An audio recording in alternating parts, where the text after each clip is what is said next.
Yo, what is going on, everyone? My name is Nick, or the Notorious Fantasy, and in today's video, we're going to be doing a 10-team PPR mock draft on Fantasy Pros from the 5th overall spot. Inside of this video, we're going to be breaking down all of my picks throughout this draft, as well as the picks made by the computer that I figure are noteworthy enough to kind of have a deeper breakdown into. The roster positions for this draft are 1 quarterback, 2 running backs, 2 wideouts, a tight end, flex, kicker, defense, and 6 bench spots. Now, normally I do these drafts on other websites to try to draft with other people, but I was not able to record until much later in the night, so you guys are going to be seeing one up against the computer, but next time we'll be up against some other real people next time. But hopefully this video gets the point across of what I'm looking to do in the drafts, and Fantasy Pros ADP right now is actually pretty solid. So without further ado, let's get into it. Again, this is a 10-team PPR mock draft from the 5th overall spot. If you guys do end up enjoying, please make sure to hit that subscribe button down below, because not only is it free,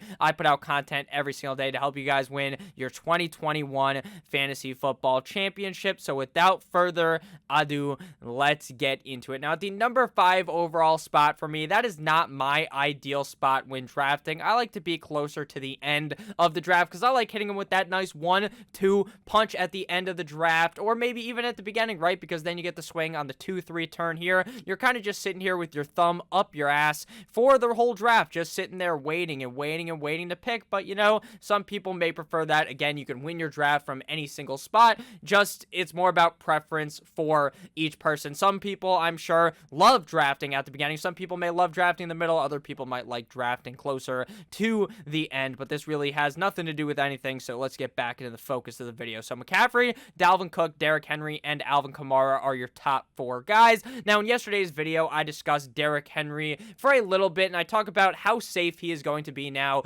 with Julio Jones being traded to that team, how I feel like these guys are going to be able to move the ball so easily. And when you can move the ball with such efficiency so fast, you're going to be able to run the ball into the fucking end zone. And Derrick Henry ran for over 2,000 yards last year. They added another game to the season, so he may be able to run for even more than that in 2021. This is going to be a very normal top 4 of the draft. You're probably not going to see a wide receiver or tight end go until probably the 6 to 10 range in a 10-team league. So here we are at the 5th overall pick, and to me, it is basically a no-brainer. My favorite pick and my favorite running back still available is going to be Saquon Barkley. In drafts, my main goal is to draft 2 out of the first 3 picks is a running back. Now, again, you could go straight up 3 wide receivers off the rip of the draft and win your league. You can go running back, wide receiver, wide receiver. You can do all types of different things, but that is my main goal. Now, in a 10-team league, you don't necessarily have to follow that as much to a T, because the running backs are going to continue to fall much later because it's not a 12 or 14 team league. Same thing goes with an 8-team league, where maybe I'm a little more ambitious. I might want to go for that triple wide receiver to start off the draft, but in a 10-12 team league, mostly in a 12-team league, I'm definitely looking to get 2 to 3 running backs in the first 3 rounds of the draft. So here we're going to go ahead and take Saquon Barkley, though nevertheless, obviously the New York Football Giants aren't going to be all that great of a team in 2021, but I do assume that the offensive line is going to be much better, and with the addition of Kenny Golladay, now there's going to be less excuses for Daniel Jones. Daniel Jones may actually be able to look a lot better with a real wide receiver 1 on the team, and as long as Saquon Barkley is able to stay healthy, which I believe he will be able to, I like Saquon Barkley a lot here at the 105. Next up on the draft board after we went with Saquon Barkley was Devontae Adams, followed by Aaron Jones, Jonathan Taylor, Tyreek Hill, Stephon Diggs, Ezekiel Elliott, Najee Harris, Cam Akers, Calvin Ridley, and DeAndre Swift. Now, I've been talking about this for a little bit of time, how I felt like Najee Harris was going to end up probably creeping his way into the 2nd round of drafts due to the fact that a lot of people catch the rookie fever every single year. These rookies get severely overdrafted because of the hype. It's so fun because their potential is untapped. We've yet to see it in the NFL. I think Najee Harris is definitely worth a 2nd round pick, but he's going to continue to keep moving on up, and maybe by the time you guys are drafting in August or early September, you're going to actually see Najee Harris in the 1st round. Diggs, Zeke, Najee Harris, Cam Akers, Calvin Ridley, and DeAndre Swift. Now, DeAndre Swift is a guy I'm seeing a lot of people throw some negative attention at in the fantasy community. A lot of people don't really like DeAndre Swift. Now, I am not aboard the train of fading DeAndre Swift, but I also am not on the train of loving DeAndre Swift. I basically feel indifferent on him. I think he is one of the best pass-catching options on this Detroit Lions offense, but the question is, how much can they run the ball if the offense sucks complete and utter cock with Jared Goff under center? I don't know. That is probably the biggest issue with it, and the fact they added Jamal Williams, who seems like is going to be the 1B to the 1A of DeAndre Swift. So we are back up on the board here. 4 wide receivers go in the first 15 picks of the draft. If my math serves me correct, yeah, that's true. So very interesting that running backs go. So it's not even interesting, right? Because it happens in every single fucking draft. We've been seeing it for years that the running back reigns king early on in the draft because it's so hard to find that workhorse running back in past round 3, basically. So that's why people like to load up on them running backs early. Looking at running backs still available: Austin Eckler, 9-inch Nicholas Chubb, Joe Mixon, Antonio Gibson. At wide receiver, D-Hop, A.J. Brown, Justin Jefferson, D.K. Metcalf. At tight end, Travis Kelce, Darren Waller, George Kittle. Now, I want to go with Travis Kelce here because in 10-team leagues, again, I feel like the league's a lot deeper. I feel like in the 3rd round, in the 4th round, I might actually be pretty confident in the running back I can snag in that round. But I also like Nick Chubb a lot here, and I'm willing to bet that in the 3rd round, a guy like Darren Waller will be available for me to draft. Now, a lot of people are now on the standpoint of ranking Waller ahead of Kittle, which is very surprising in my opinion because Kittle's really that household name, whereas Darren Waller, to me, doesn't have that yet, but maybe I'm wrong. I like Waller a lot. I actually like Waller better than Kittle, so I do agree with that. So here we're going to go with 9-inch Nicholas Chubb in Cleveland. This is a team ran by Kevin Stefanski who likes to run the fucking ball down the opponent's throat. He likes to deep throat the enemy with the running back. So I like Nick Chubb here. I think he's a very safe pick. Again, you're trying to go super spicy. You want to maybe go like, I want to get the running back one. I think Austin Eckler genuinely has that potential in LA. His fucking splits with not Tyrod Taylor under center, with Justin Herbert under center are unreal. He's going to be catching the ball a lot. Nick Chubb, maybe not catching the ball so much, but is a big back for this team. And when they're going to run the ball so much in Cleveland, especially if they play as good as they played last year, I think that Nick Chubb is going to be a very safe pick and a guy that's going to be heavily sought after in drafts. After that was Antonio Gibson, DeAndre Hopkins, Austin Eckler, A.J. Brown, Darren Waller, D.K. Metcalf, Justin Jefferson, and Michael Thomas. Now, I feel like I just spoke this pick into existence. How the fuck is the computer going to pick Darren Waller over Travis Kelce? Now, understand, in a majority of leagues, that is not going to end up happening, but for the case of the video, I'm going to pick Travis Kelce. Just in your brain, assume that I ended up picking Darren Waller there because I don't think a single person has the cojones, has the balls to draft a guy like Darren Waller over Travis Kelce because Travis Kelce is just so safe. He's the Trojan man, the Trojan condom of fantasy football. 1, 2, 3, 4, 5, a run of 5 non-running backs in the 3rd round. Again, first 2 rounds pretty heavily dominated by running backs in most drafts, but the 3rd round is where things really start to open up. So here we are probably going to end up drafting a wide receiver. Again, I like Joe Mixon, but I don't love him. I'd much rather wait a little bit longer and draft a guy like J.K. Dobbins or maybe play it safe with Chris Carson. I am a big fan of Joe Mixon, but personally, in this Cincinnati Bengals offense, with how it seems like Joe Mixon never really gets the full opportunity, I hope he does.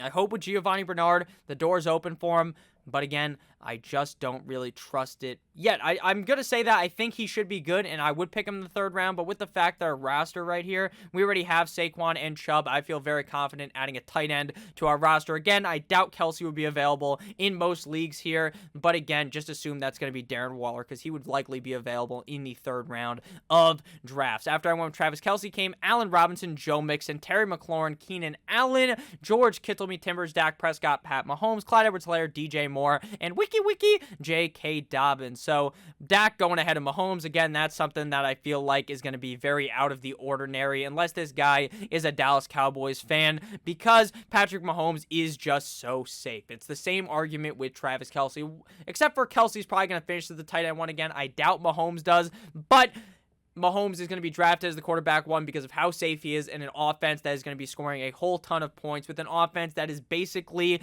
unchanged from last season. Something we've seen for a very long time in Kansas City is Patrick Mahomes succeeding. So again, I'm not a big proponent of drafting a quarterback super early, but in the 4th round, I would certainly be willing to pull the trigger. Would I do it? Probably not, right? I'd rather wait 2 more rounds and then pick like Justin Herbert or something, or in like the 7th round, 8th round, pick Justin Herbert. But again, that is just me. This is going to happen, though. Someone picked Dak, so this guy panics. They pick Patrick Mahomes. That's going to happen in a lot of leagues with quarterbacks. You're going to see runs later here from the 4th, 5th, 6th round where someone takes, say, because obviously Mahomes and Dak are off the board, so someone's going to take Kyler.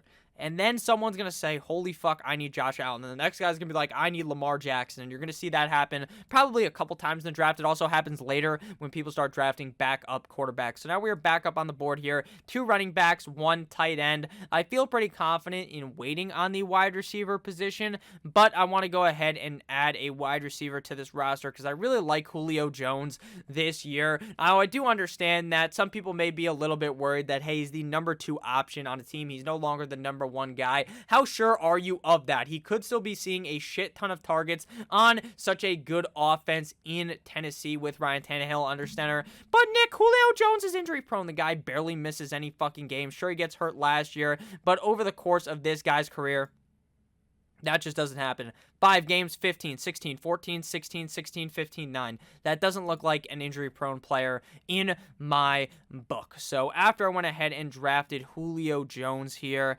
Adam Thielen came off the board, followed by Lamar Jackson, Chris Godwin, Chris Carson, Mike Evans, Amari Cooper, Miles Sanders, and Mike Davis. Mike Davis is a guy that I will continue to talk up a whole ton. He's a guy that I feel is going to be very safe in your fantasy football drafts. He's a guy that I'd love to draft in the 5th round due to his tremendous upside in Atlanta. Now, I think this offense should be pretty good, but the worry would be if the defense sucks complete ass and he's not getting as many rushes, but he will make up for it in the receiving game as he is a very capable receiver at the running back position. Obviously, he filled in for Run CMC Christian McCaffrey last season and filled that hole perfectly like Troy Polamalu when fucking Pat McAfee was trying to do that fake kick. So shout out to Mike Davis. We're about 12 minutes into this video, so if you guys have ended up enjoying thus far, please make sure to hit that subscribe button down below. So we're back up on the board here. Obviously, the guy I really wanted was Chris Carson, so I think we're going to continue to wait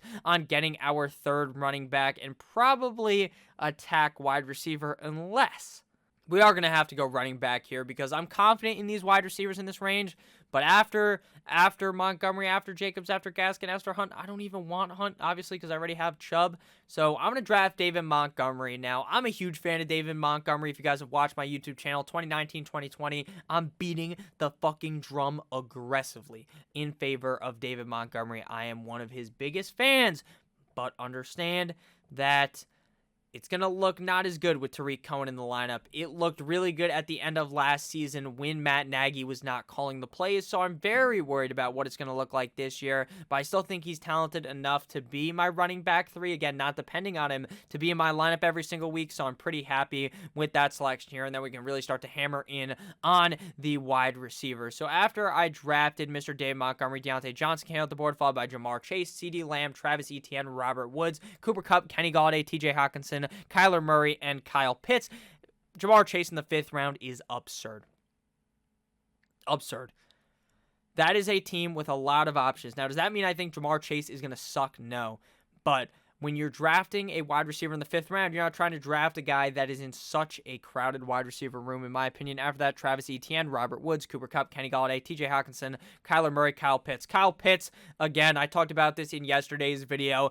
Every single person is going to eventually talk themselves into drafting Kyle Pitts higher and higher in the draft until he gets drafted in like the 4th round. And at that point, I'm shocked. At that point, I don't know what people are doing. In the 6th round, sure, I I understand wanting to take the shot. I like other guys kind of around that range just as much as Pitts. Like a guy like Mark Andrews, I like more than Pitts. A guy like Dallas Goedert, I like more than Pitts. And you could probably wait a little bit longer. But again, the rookie hype train is going to get to everyone. They're going to see videos of Matt Ryan slinging the pigskin to Kyle Pitts. They're going to hear about how Julio Jones is gone and how this is going to be great for Pitts. And I agree, it's going to be great for Pitts. But at that point, I'm not willing to take the shot because rookie tight ends, frankly, never seem to pay out. But this guy could be the outlier because no tight end has ever been compared to fucking Calvin Johnson, okay?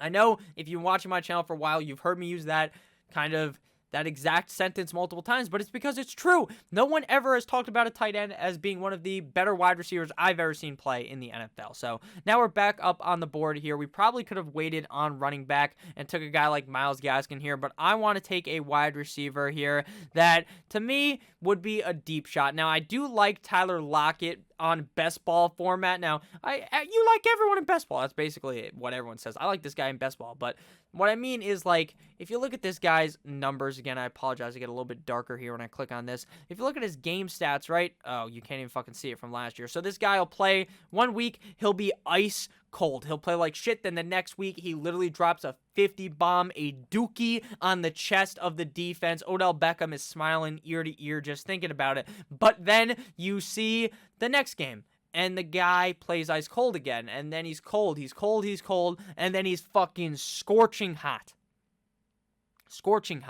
50 points again, and then he's cold, and then he's hot, cold. It's so impossible to figure out with Tyler Lockett. Now, that's not really the career arc that Lockett was on, so maybe last year was an inconsistency, was a difference, and maybe that won't happen again, but it's kind of making me want to fade him.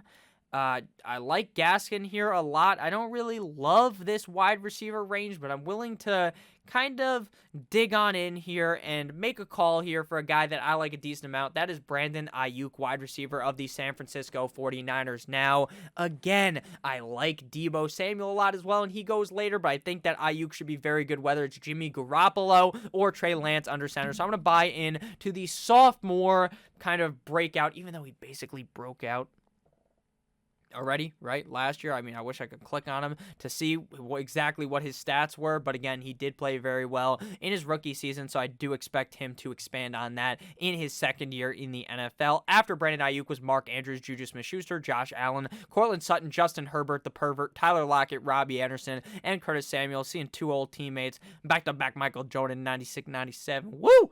Very important and very pretentious. So next up on the board here, we're going with Myles Gaskin. That bitch, Carol Gaskin, because I believe in Myles Gaskin. I know I'm a Dolphins fan. I know Dan Marino is sitting behind me. I know there's no other Dolphins merchandise near me, but I love the Dolphins. But I never let that affect my opinion on fantasy football. I have hated Dolphins players for years in fantasy. For years. The last one I liked was Jay Ajayi. That's how long ago it was, but I do like Gaskin. I like Gaskin a lot. I think that while him and Ahmed are a 1-2 punch, right? It's not necessarily just a workhorse backfield here for Gaskin, but that should be obvious because you're not going to be really drafting a true workhorse back in the 7th round, but he was a top 15 running back in fantasy football last year, and I think he could easily repeat that again. And going this far back, I'd be very happy to put him on my bench, and maybe he gets to start at the flex when David Montgomery is missing, or maybe I just like him better than David Montgomery because that Tariq Cohen bullshit ends up being ends up being true, and then you're just pissed off about it, but you still got Myles Gaskin, so it's okay. After Gaskin came Josh Jacobs, Tyler Boyd, Jalen Hurts, baby Chark, baby Chark, and then we got Kareem Hunt, Chase Edmonds, T. Higgins, Brandon Cooks, Devontae Smith, and James Robinson. So we're going to hop back onto the wide receiver train here. I don't really like Odell Beckham. I like Will Fuller, but that's a super deep upside shot, right? With what we have at wide receiver here, where I feel like Iuke is kind of a deep shot, I want to go with with a guy that I feel like is a little bit safer. Now, I will recognize with everyone else that I believe that this Pittsburgh Steelers offense is not going to be passing the ball at the extremely high rate that they did last year. But at the end of the day, I think that Chase Claypool will still get his. I think that Johnson will still get his. I think Juju is really the odd man out in this offense. And I think that based on what I saw in Claypool's rookie year, I'm willing to take him again. Probably won't end up scoring 11 touchdowns because touchdowns are the hardest thing to predict in fantasy football unless their name's Julio Jones, because he's going to get like 4. But it won't matter because he's still going to be very good. After Chase Claypool came Corey Davis, Odell Beckham Jr., Melvin Gordon, Damian Harris, Zach Moss, Will Fuller, Deebo Samuel, and James Conner. Every fucking year, Odell Beckham Jr. is going to be a guy staring you down the board from here on out in like the 6th plus round. Now, again, I know the big talking heads are going to talk up Odell Beckham Jr. just like they do every year. He will end up being like a 4th round pick. And I will tell you right now, if you draft him in the 4th round, you might as well take your league buy-in and have fucking burnt it. Or given it to me, because it's as good as gone. It is as good as gone. Odell Beckham Jr. is in a run-first offense. Odell Beckham Jr. is not necessarily the number 1 target on the team. Odell Beckham Jr.'s team looked better without Odell Beckham fucking Jr. So you better believe that this guy is not going to work out again for fantasy football. Go ahead and take the shot. I understand. Odell Beckham Jr. from the Giants, reach back like 1-3, the guy who makes these special plays. That's not the man he is anymore. Sorry for yelling, but I'm just being honest with you. I understand it in the 8th round, but I know for a fact he's going to end up being like a 4th or 5th round pick because that's what happens every single goddamn year. So we're back up on the board here. Nick, you still don't have a quarterback, but it's okay. We're going to continue waiting. Aaron Rodgers to me would be a no-brainer pick at this point. But again, we don't know what the hell's happening in Green Bay. Rodgers not showing up. Maybe I can click on his name and it'll tell me.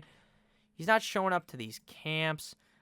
News. Yeah, he won't show up to mini camp, set to hold out. This guy is just not wanting to be a Green Bay Packer. I understand it. Continue to wait it out, Aaron Rodgers. Either you're going to get this humongous bag, you're going to come back, or you're going to get traded to the Broncos or something. So we're going to go ahead and wait it out on him. We're going to wait on quarterback and probably hop back in on another high upside wide receiver back here. And the news out of yesterday was that him and Teddy, I think it was Jerry Jeudy and Teddy Bridgewater, have a nice connection here. Yep, that's it right there.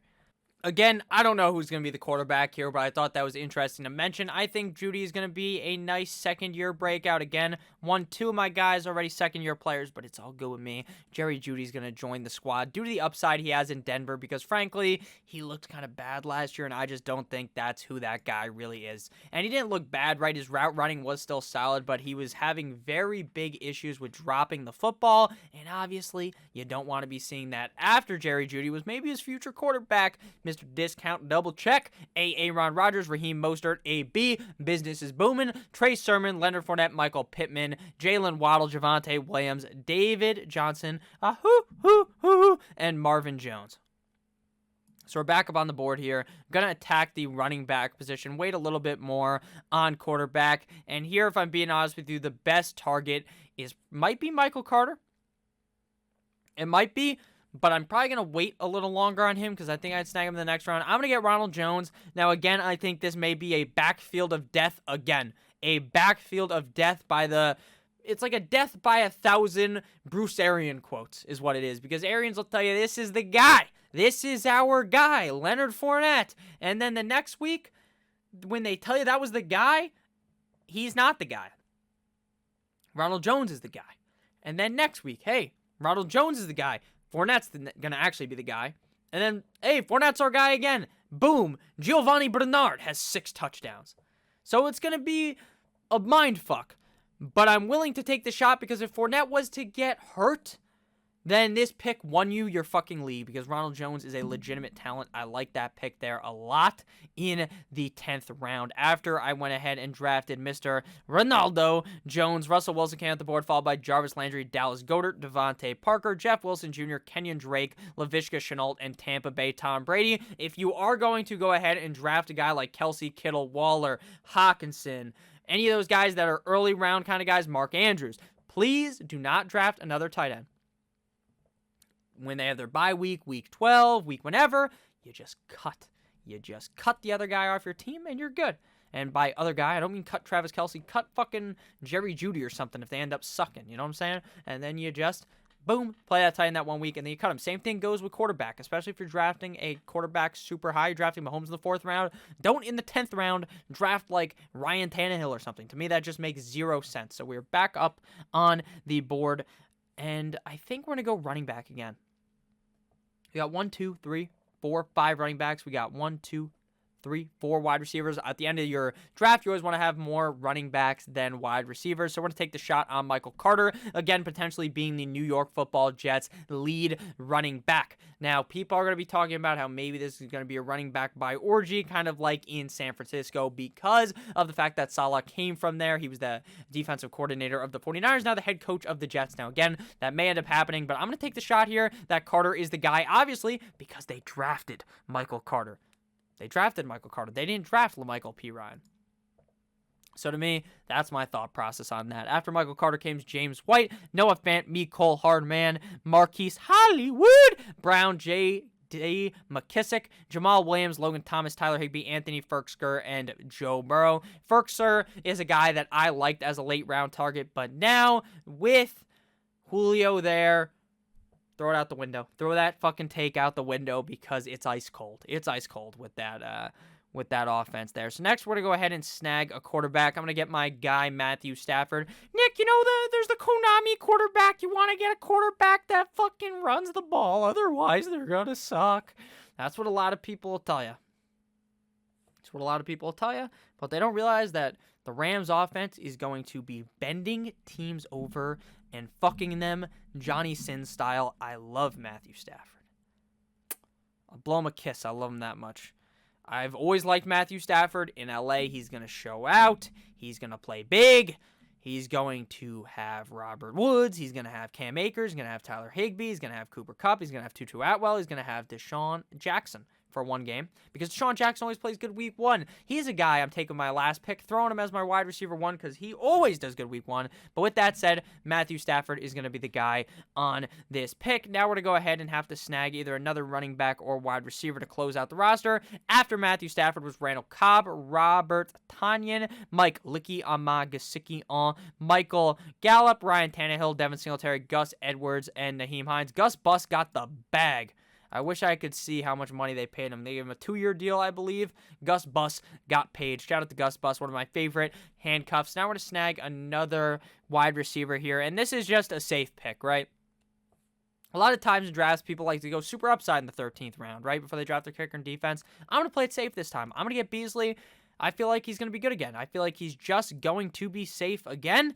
And I'm going to draft it. I'm going to draft it because Josh Allen loves throwing to Mr. Cole Beasley, the slot man. So now we're going to be drafting our kicker and our defense. After Cole Beasley was Irv Smith, a guy I love late round at the tight end position, Phillip Lindsay, A.J. Dillon, Tony Pollard, and Mike Williams, a bunch of defenses. So how I draft the defense, I talk about this in every mock draft, is you want to find a defense playing a weak offensive opponent week 1, and then week 2, you take them, you throw them out the window, you add a new defense, so on and so forth. Every single week of the season, I make a video which defense to pick up. I'm going to make a video which defenses to draft. So here, we're going to go ahead and draft our kicker and our defense. So our kicker, my kicker 1 this year is going to be Justin Tucker the fucker again. I like Tucker, I like Bucker the fucker, I like my old bitch Lane, but my young Hoku, I like all those guys. And then for defense, again, that is how we do it.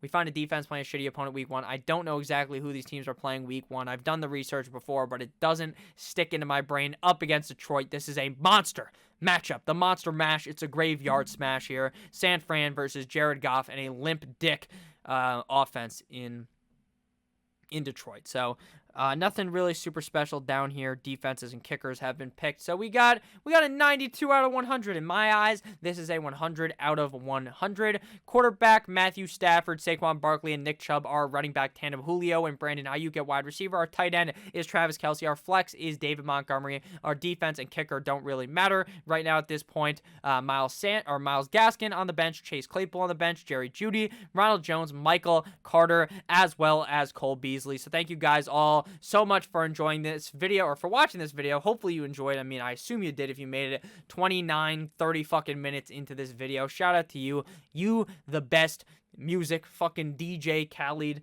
Let me know down below if you ended up enjoying by leaving the code TNT. If you made it this far, I would really appreciate it. I love you guys all. Make sure you have a great rest of your guys' day. Happy Titty Tuesday. Tomorrow is hump day. It's Wednesday. I love you guys all. Make sure you stay safe. I got to record a bunch of videos this week because I'm going away. Going on vacation. See, I do take a vacation. I'll take a vacation, but you're not even going to know. If you didn't make it this far in this video, you're not going to know that I was actually gone because there's still going to be videos every single fucking day so that you guys can have fun. I hope that you guys have been enjoying these videos. We're going to continue to keep on working hard until we hit that 2 million view goal. I'm only 20,000 views away from 2 million. So hopefully maybe this video could get us there. You know, I doubt it'll get 20,000 views at this point in the off season, but you never know. Hopefully we can hit that relatively soon. I love you guys all again. Thank you for your support. Sorry to ramble on a lot at the end. It just means everything to me, the support you guys show in the comment section and stuff. It means more than you'll ever know. The reason why I make these videos is for you guys. Obviously, I love seeing the positive comments. I even like seeing the negative comments. People like, Nick, you fucking dumbass. Like, to me, that's kind of funny. So at the end of the day, guys, thank you for everything. I'll see you guys tomorrow. I love you guys. Make sure you stay safe. As always, good boy.